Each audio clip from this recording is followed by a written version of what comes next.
नमस्कार, तुमच्या सर्वांचं स्वागत आहे आपल्या चॅनलवर. मित्रांनो, देवेंद्र फडणवीस सरकारकडनं या महिन्यात 3 असे निर्णय घेण्यात आले आहेत की जे बौद्ध हितांचे आहे.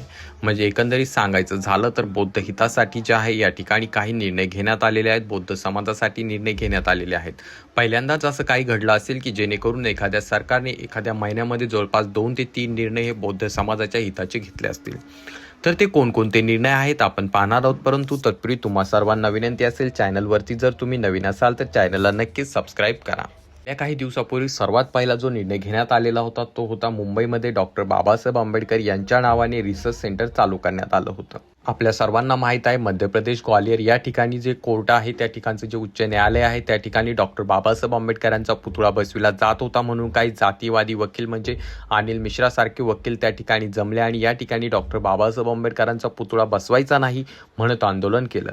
आणि त्यांनाच उत्तर म्हणून महाराष्ट्र सरकारने जे आहे थेट या ठिकाणी भारतरत्न डॉक्टर बाबासाहेब आंबेडकर यांच्या नावाने एक रिसर्च सेंटर चालू केले. आणि हे जे रिसर्च सेंटर चालू करण्यात आलेले आहे हे लॉच्या विद्यार्थ्यांसाठी, म्हणजे जे लोक कानूनची किंवा या ठिकाणी कायद्याचा अभ्यास करत आहेत त्यांच्यासाठी रिसर्च सेंटर चालू करण्यात आलेलं आहे. भव्य दिव्य अशा रिसर्च सेंटरचं उद्घाटन या ठिकाणी जे आहे B.R. गवई यांच्या हस्ते करण्यात आलं, जे की आपल्या भारताचे माजी CJI म्हणजे चीफ जस्टिस ऑफ इंडिया आहेत त्यांच्या हस्ते करण्यात आलेला आहे. निर्णय घेण्यात आलेला आहे. नागपूर या ठिकाणी ज्या दीक्षाभूमीचं नवनिर्माण करण्यात येणार आहे. त्या ठिकाणी दीक्षाभूमीचा जो काही मूळ ढाचा होता किंवा साचा होता त्याला कुठल्या प्रकारची हानी न पोहोचविता त्या ठिकाणी थेट दुबई सिंगापूर सारखं कंस्ट्रक्शन केलं जाणार आहे. आणि त्यासाठी जे आहे महाराष्ट्र शासनाकडनं जवळपास 200 ते 300 कोटीचा निधी देखील उपलब्ध करून देण्यात आलेला आहे. आणि लवकरच या कामाला सुरुवात देखील करण्यात येणार आहे आणि कामाला सुरुवात देखील झालेली आहे असं समजत आहे. आणि हा खूप मोठा असा निर्णय त्या ठिकाणी बौद्ध समाजासाठी घेण्यात आलेला आहे. दीक्षाभूमीला कुठल्याही प्रकारचं नुकसान पोहोचवायचं नाही, परंतु त्या ठिकाणी नवनिर्माण करायचं हा निर्णय त्या ठिकाणी घेण्यात आलेला आहे. आणि त्यामुळे या निर्णयाचं मोठ्या प्रमाणात कौतुक देखील होताना आपल्याला दिसत आहे. तिसरा महत्त्वाचा निर्णय म्हणजे हे जे काय आपल्या महाराष्ट्रामध्ये सरकारी हॉस्टेल चालविले जातात त्या ठिकाणी जो काय मागासवर्गीय शब्द होता तो आता शासकीय वसतिगृहातून हटविला जाणार आहे. तर नेमकं काय काढण्यात आलंय? सामाजिक न्याय विभागाअंतर्गत चालविण्यात येणाऱ्या मागासवर्गीय मुलामुलींच्या शासकीय वसतिगृहांना महापुरुषांची नावे देण्याचा निर्णय घेण्यात आलेला आहे. राज्यातील जवळपास 448 वसतिगृहांपैकी 416 वसतिगृहांना नाव देण्याचा निर्णय जो आहे सामाजिक न्याय विभागाअंतर्गत घेण्यात आलेला आहे.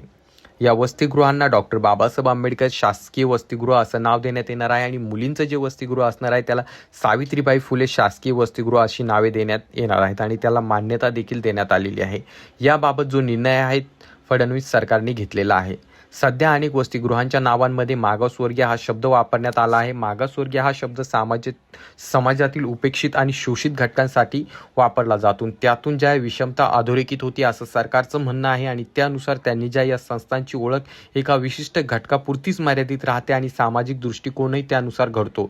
ही बाब लक्षात घेता वसतिगृहांच्या नावांमधील मागासवर्गीय हा शब्द वगळून त्या ठिकाणी महापुरुषांची नावे देण्यात येणार आहे असा निर्णय घेण्यात आलेला आहे. आणि फक्त नाव बदलण्याचाच निर्णय घेण्यात आलेला नाही, तर राज्यातील विभागांअंतर्गत एकूण 449 शासकीय वसतिगृह कार्यरत असून त्यापैकी 231 मुलांची तर 218 मुलींची वसतिगृहे आहेत.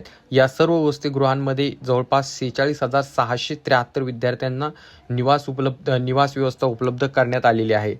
त्यामध्ये जवळपास 24,958 मुलांची संख्या तर 21,715 मुलींची क्षमता आहे.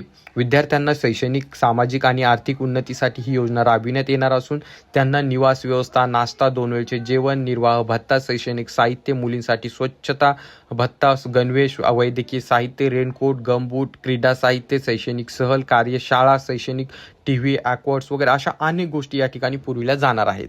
तर तुमचं याबाबत काय म्हणणं आहे खाली कॉमेंट करून नक्कीच सांगा. चॅनलवरती नवीन असाल तर चॅनलला नक्कीच सबस्क्राईब करा.